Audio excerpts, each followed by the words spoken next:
Greetings, ladies and gentlemen. It is your favorite warlock, practicing necromancer, overall black magician. And today, let's face it, it has been a very long day. One that has by far been stretched out like it would never end.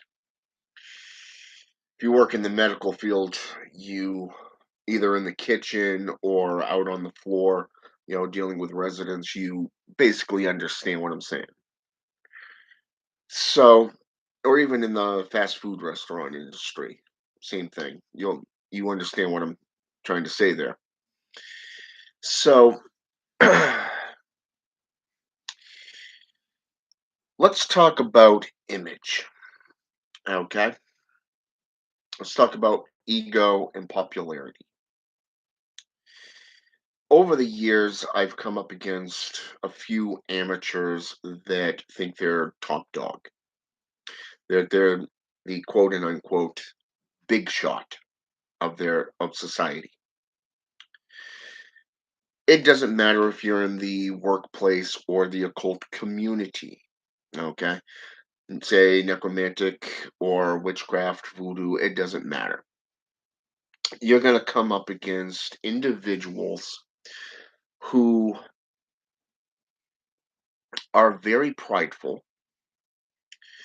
they're haughty, they're arrogant, unwilling to compromise, but also they're not willing to face truth, okay? So these types, they will just carry on whatever they're doing. They will ignore whatever proof, whatever evidence, even if it's legal means, they're going to ignore it. Okay, even if it's an infringement upon somebody's rights or personal product, whatever, they're going to ignore that legal obligation or that legal how should I say this, that legal area, okay, and so forth. Recently, an individual was caught in the middle of infringement, okay, type of that's how should I say this? It's based off plagiarism, okay, and it was funny because of the fact that myself and a few others kind of reached out, unbeknownst to everyone else. I was just kind of making this one individual know that what this person that was going to be a guest was doing was called an infringement, and it was based off plagiarism. And this went into, well, I have somebody that has proof of this, that, and whatever. She was basically, this individual was trying to make it about drama. It was more about popular her, let's just say, ego was driving the situation. And it was it was interesting because this individual was putting blame on everyone else but where it was supposed to be. Okay, so the ego is something that will prevent you from growing. It will prevent you from learning and evolving. This is why the ego is the worst enemy to yourself. Okay, you are your worst enemy, and I've said this in the past on numerous occasions. Pride and ego are perhaps two of the most abundant causes of witch wars, conflicts in the workplace, um, and basically everywhere else you can think of, even with neighbors or whatever. It's there, okay? And it's always about popularity, how many videos you put out, how many um, people and guest appearances you have, how many subscribers you have, okay? This is I will tell you this straight up. It is bullshit propaganda. Okay. And then you end up because you end up getting what is known as a Patreon page. This feeds into the financial aspects of everything. And don't get me wrong. I mean, if you've ever had a web page on Google, then you know how expensive it is. I believe the last time I looked at one of those pages, it cost roughly about $65 a month, okay, to maintain. And so, I mean, that is pretty expensive, especially when you don't have the funding for that type of thing. So, when we think about the popularity thing, this basically feeds the ego. It feeds the propaganda and the pride. Okay, there's an old expression that says, "Pride goeth before the fall." Okay, just about every philosophy, every religion discusses pride. Okay, if we follow Sun Tzu in The Art of War, for an example, the greatest enemy is yourself. But he who studies his opponent finds victory, whereas the young goes out and attacks blindly and wildly, but dies very quickly. Okay? This is perhaps the main truth to the world today. If you work in a facility where everybody seems to be having a stick up their ass, so to speak, where people are so into the day-to-day drama, the chaos, the worldly things that you can't even find humor in a joke. So you run to management, you go, "Oh my god, somebody said a joke dealing with this topic or that topic." Okay? Then you are keeping that propaganda going. You know what I'm saying? Things that should have been stomped out back in the 50s, the 60s even, or even back in the 18th century is still going on today because every generation feeds and fuels that proverbial fire. Okay? There is no profit in war, in peace, basically. There is no profit in peace. Why do you think the government's main job is to create situations? Okay, be it over land, territory, politics, minerals, you name it. There is always an agenda behind it. Okay, you can look at the world and see this for yourself. Okay, how much money did the CDC make over COVID-19? Okay. And as soon as that started getting old and people were basically saying, fuck you, oh, now we got a war in Ukraine, the NATO versus, the Allies or whatever you want to call them. Okay. So you have Putin going after Ukraine. You've got Biden sitting there going, well, me and my allies, our allies, are going to sanction him. We are going to try him for this crime or that crime. Really? Why talk about it then? Why don't you just do something about it? Putin is. He's clearly decided, hey, I'm going to war. Actions speak louder than words. And yet, all Biden has done is literally blow smoke out the media's asses.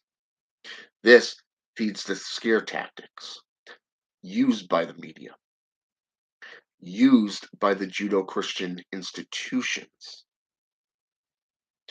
This alone keeps people living in doubt. living in drama and fear. It literally keeps you living on your knees, okay? So, when you go up against somebody and you are faced with, hey, just letting you know that a friend of yours who you're about to bring on your show is committing an infringement, a criminal activity, and you basically block it from that country where that source came from, but yet keep it on your channel for everybody outside of that country to see, that's supporting criminal activity. Okay. And if you sit there and you purposely create a riot over somebody telling a joke, guess what? That's putting fuel to a fire and it is illegal. Okay. Creating a riot, inciting a riot is a federal offense right here in the US. You add international law into that, and you'd be surprised what happens from there. Okay. And I'm not going to get into that. So basically, there's an old proverb which states, you are what you eat. Okay. And there's an offshoot of that that says, you are who you associate with. So if you associate with, say, gangbangers or that of known career criminals, then you will be associated with that group. Okay. So image becomes something that you really want to pay attention to. It comes down to the brand that you are trying to put out there through your content. And it's interesting because very few people understand this. Okay. It takes one match, okay, one proverbial match to be lit. That's all it takes. And next thing you know, chaos erupts. Nobody stops to think, well, okay, this person said this person says this. So if you have somebody that you're taking your cues from that has never backed up anything that they say, why would you believe that individual? You take someone, let's say, for an example, oh, I don't know. Let's go with Anton LaVey, okay, founder of the Church of Satan. Now, everybody believes that he and the COS were the first established above ground satanic sect. But yet, if one delves into history, they will find that satanic sects have been around for over 150 years. That's a total of 55 years plus, long before Anton LaVey even came into the media output as a Satanist. Okay. You've got Sloan out of Michigan that started his back in 1927, and it lasted all the way up through, what was it, 1970s, early 80s, I believe.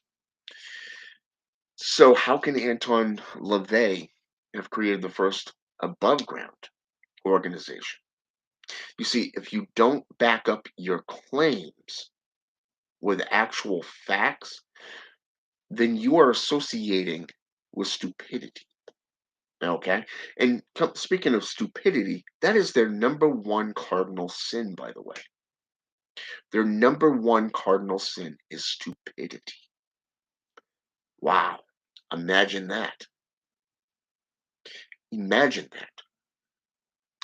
So a warlock that is wise, a warlock that is well established, someone who has done their research, somebody who has made the conscious decision to, when they came into the spotlight, that they want their content to be based off truth, then don't you think putting forth facts and backing up through numerous sources is something that you might want to do? You know what I'm saying? It has nothing to do with ego, it has nothing to do with pride. It deals with facts. Facts that are established through folklore, history, mythology, and archaeology. Guess what? These are things that are sound. Okay? It would be like it would be like taking a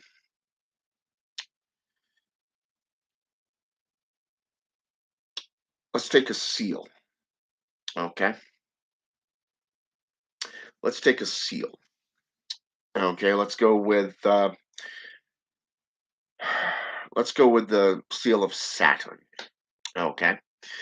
Now, a lot of people, they today in the occult community, they associate the seal of Saturn. Ow. They associate it with Azazel or Satan. Okay, for an example. Now, if they'd actually done their homework, okay, Saturn is known as the dark planet. Saturn is a gas giant. And if you go back into alchemical symbolatry, you will find that there is a seal for the planet itself. You have the intelligencer of that planet, you have the spirit of that planet, and then you have one other which I can't remember right off the bat here, but the point of this is do your homework, because if somebody like me hasn't told you about this, that you can go into archaeology, the zodiacs, planetary assessments, say for an example, astrology or astronomy, get into the zodiacs, get into the spiritual alignments that from the grimoire traditions, let's say the clavicle of Solomon for an example, the let's go with okay, let's go with the Goetia, or that of say Richard Cavendish, the Black Arts. Let's go with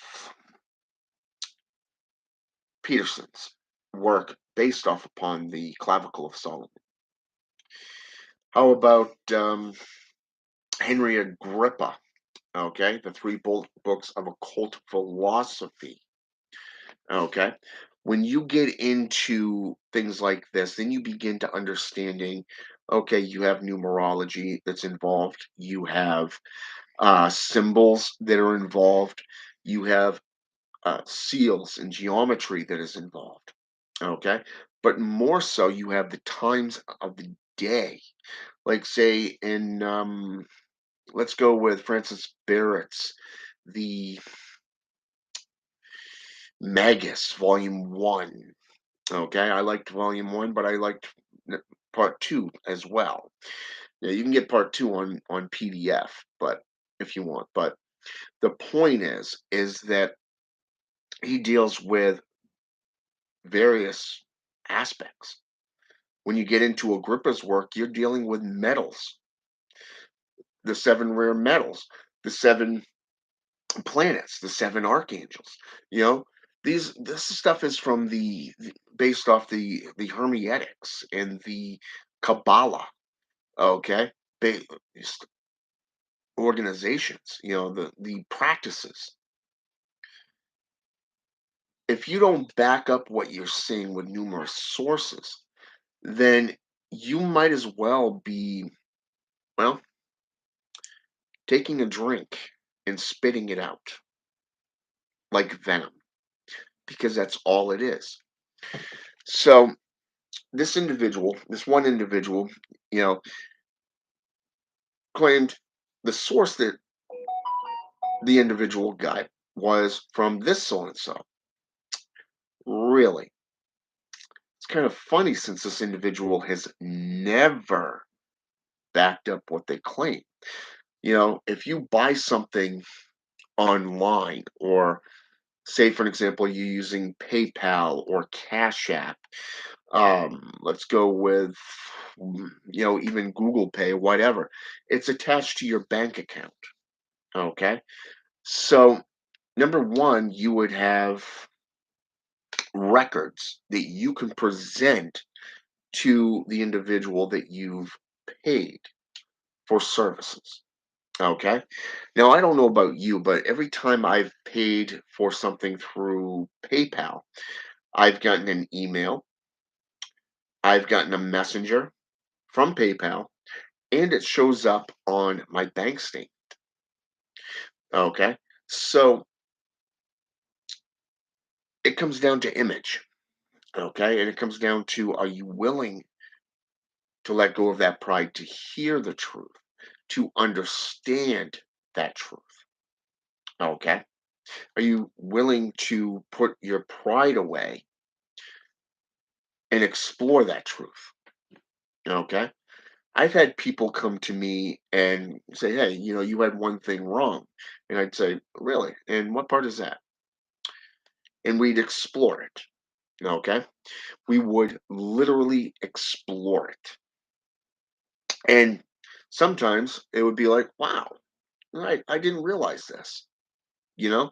But other times it would be like, well, I can't do all the work for you. As an apprentice or a follower, I'm giving you the sources. All you have to do is go out, get the source, and begin your journey into that source on your own. This means taking notes. This means doing your own research into what's in that source. Okay? Go into the back of the book and you'll have more sources that is attached to that one source. Where do these lead you? Okay? When I first got into Haitian Voodoo, it literally wasn't a path that I needed to follow at that time. But it was interesting because years later, I was studying Slavic witchcraft through necromantic practices. And I started out with Greek and Roman necromancy. Everybody knows this aspect. I started going through different applications of Egyptian necromancy. Okay. The views of magic through Egyptian sorcery. Sometimes I reached out to other practitioners and say, hey, do you know anything about this?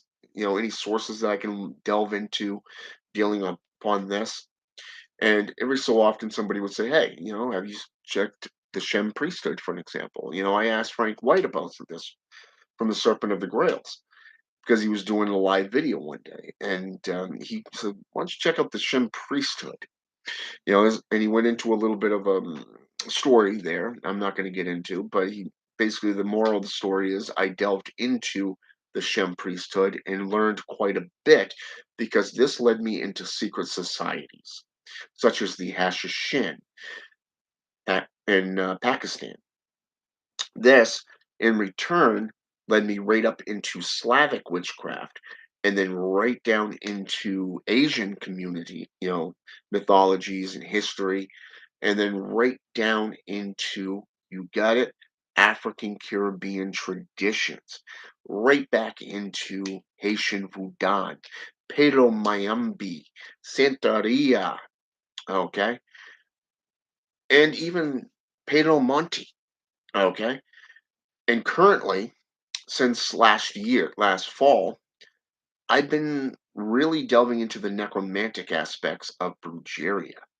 Okay. And so you see by checking out the sources, the benefits of backing up everything that you're preaching, everything that you're saying. Because when you do this, number one, You have sources. So if somebody comes to you and says, "Hey, have you ever read anything about, say, oh, I don't know, let's say hashish, HASHISH.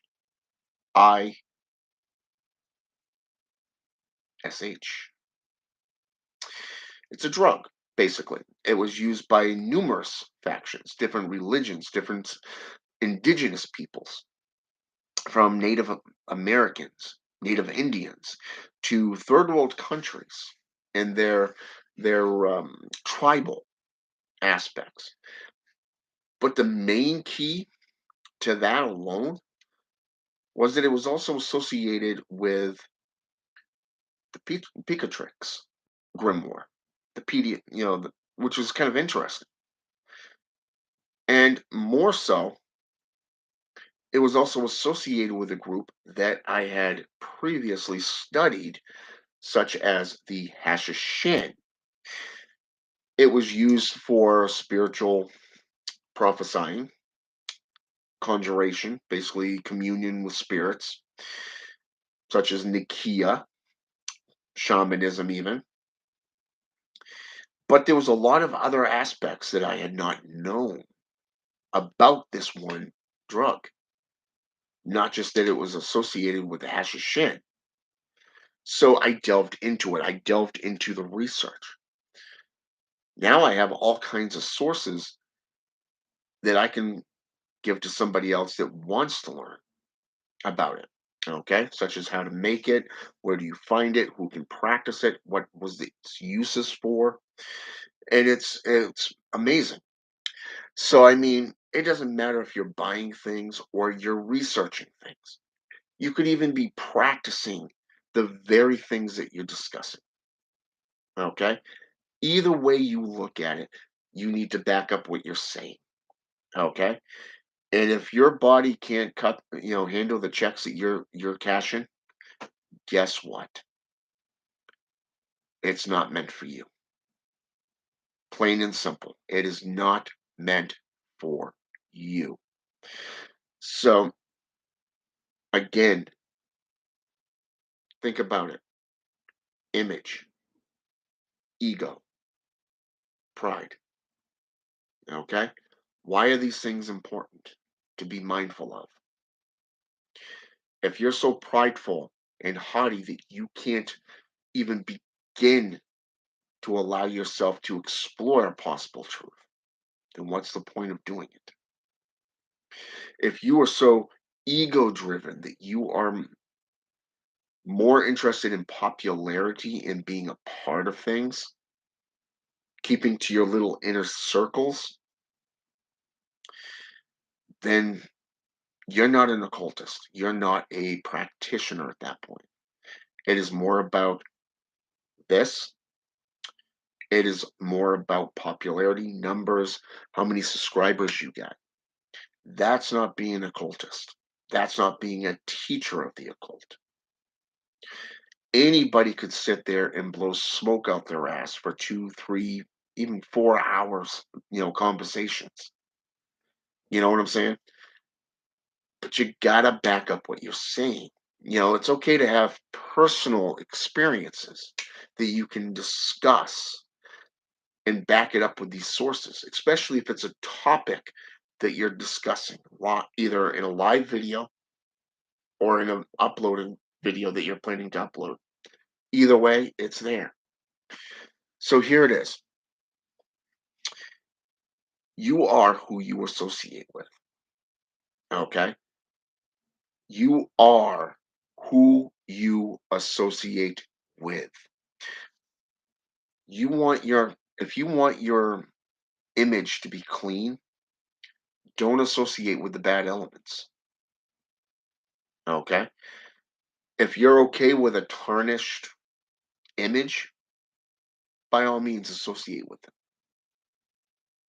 But don't come crying to those who have warned you when your world crashes down around you. Okay? One more thing. Remember these two rules. Whatever you preach, always back it up. and always make yourself available to the public because you are responsible for your own actions, your own words. You are responsible. Therefore, you answer to the public, not to yourself or the spirits. Yes, you are an ambassador to the spirits and to the gods that you work with. You speak for them because they have given you permission to speak for them. They have bestowed you with that honor, okay? That privilege. Even if you work for an organization, if you're a part of an organization, you are responsible to that organization for the things that you say and how you represent yourself and them, okay? Look at Bulk. Look what happened to them. Cat fights, inner turmoil, not paying attention to who's frequenting your platforms, only interested in bringing on the select few that you are friends with, that you associate with, no one else. Yeah, eventually that's going to come back and bite you in the ass, and that did. But here's the thing: some of those individuals that left Bog have actually been doing a very good thing with their knowledge and their teachings. For an example, take Curtis Joseph for an example, just to name one. He's been doing this whole soul science series. Very, very impressive. I've been following that now for about a month and a half. I've already caught up with all the videos except for the last two videos that he put out. I haven't had a chance to watch them yet. But what I can tell you is that he's been speaking through experience. He's been speaking through actual facts and sources, and he's been backing up what he's been saying. Okay. Very, very good series. Check it out. Now, you take, for an example, let's go with Behemoth X. He doesn't associate with much. Okay. He's a Luciferian Satanist. He's a practitioner, one hell of a practitioner. And far as I know, he doesn't even follow any modern system. Okay. He just goes in and he sets up his altars, from what I can tell, spectacular and beautiful setups, but it's there. Okay. And he literally does what he needs to do with those spirits and he learns from the spirits. Okay. And he has benefited because he listened to the spirits. He didn't let ego or pride get in the way, not even vanity. He remained humble in the presence of the spirits that he works with, and they have blessed his life. I can tell you the spirits that I work with, the spirits that I work with have blessed my life massively. This coming Monday, I'm getting a new car, okay? One that is 7 years newer, okay? It's got less miles or around the same amount of miles that mine has currently, but it's got a whole bunch of other features that will benefit me and my family. It will be safer because my car is currently rotting out because of the stuff that they put on the road over the winters. It kind of sucks. I mean, most of those holes could have been patched up, but once you get to that box that holds the control arm, you're fucked. Um, yeah, so that kind of sucked on that one. So I have to. That can't be replaced. It can't be fixed. I mean, you can patch it, but it's just laying off the inevitable at that point. So, and on top of that, my better half got a new car, 2016 as well, and we both work in the medical field. You know, so it's awesome. And a lot of this is due to the spirits that I associate with, and I got to give them props, because if it wasn't for their wisdom and their knowledge, their teachings, I wouldn't be where I am today. Okay. And when you come to your teachers, your guides, those who you go to for instructions, listen and heed what they have to say, but always take what they say with a grain of salt. If they've proven to be trustworthy teachers and guides, then you got nothing to worry about, because you know that once you delve into the studies and the practices of what they've been teaching you, guess what? It's aligning with folklore. It's aligning with archaeology. It is aligning with history. It is aligning with mythology. Okay, and the very practices that you're performing. Okay, but if it doesn't, then guess what? That person is leading you down a desolate road. So again, it comes down to this: you are who you are associating with. All right. So I'm going to give you some advice for this series. I've given out a lot of sources throughout this Warlock series. I've given a lot of information and a lot of personalized experiences. More so, it's up to you to delve into them, into the sources, and get that experience for yourself. It is not up to somebody else on what you study or what you practice. But when it comes to image, remember that one truth: you are who you associate with. Personally, I recommend having a code, a creed that you go by, something that is unbreakable, like a chain of iron or something. You know, if you have a strict code of honor, live by that code.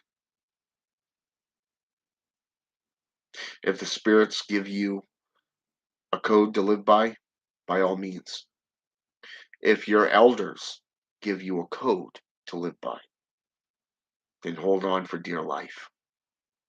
But make sure it is the path and the road that you want. There's a lot of fakes and a lot of cons out there. A lot of people are just looking to make a buck. They'll blaspheme your name. They will do whatever they have to do to succeed. And sometimes they'll even come out of the blue because you've touched that nerve. And by the way, oh, my sources is this person. Or are you aware of what this person's saying to you about you? Do I care? Okay. First of all, I'm not one to care about the world. I don't care what people think of me. Okay. I do what I do because I enjoy it. I'm good at what I do. And I'm constantly evolving and getting better. And that's because I have good guides, I have good teachers, and more so, I listen to the spirits that I work with. Okay. And yes, even my better half, I listen to her wisdom. Her wisdom has gotten me out of a few jams since we've been together. So, and on top of that, like I said, a 4-year-old little boy, and we got 4 cats. Our family is constantly growing. Everything's that we're prospering. And again, it comes down to that image. All right. So the choice is yours. It always has been in your hands. So with that said, have a good night. I'm going to be taking the next few days off just to relax, and not going to be doing any. I may do a ritual because somebody's hired me. Someone has requested that I do a ritual for him, so um, I will be doing that ritual, and I'm thinking soon, but probably tomorrow night. But the next few days, I'm just going to be relaxing. I'm going to be doing a lot of reading, a lot of studying. Probably, know, watch some TV, something I haven't done in a long while. So, with that said, have a good night. If you like what you see and you like what you hear, you like the sources and the channel, feel free to hit that notification button so you can get updated when I'm on next. If you want to follow me, cool. If not, like I said, it's cool too. All right. Have a good one.